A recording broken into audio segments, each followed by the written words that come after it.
My name is Dirk Stender and I'm with CalcuQuote.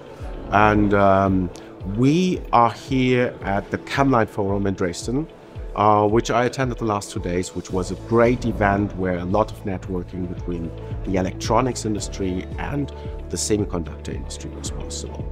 I was happy to present our software solutions to many of the companies and to get an idea about where semiconductor and electronics can be connected somehow in the supply chain to make a more transparent supply chain for everyone in the electronics industry.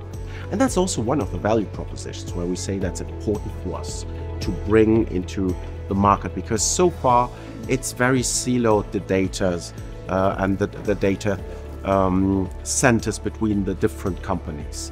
We already provided the last 10 years a lot of visibilities between EMS companies, OEMs and distributors by using the distributor APIs to connect. But we see there's even more to do, and there's even more possible to provide also in these regards value. And think a little bit broader. So far, EMS companies, OEM were mostly interested in getting data from the distributors, but of course here the manufacturers were also present, and having a real integrated ecosystem within ELISA International Digital Services is one of the targets, one of the objectives that we have. And yeah, that's where we bring our competence, and then it was great to speak about that today.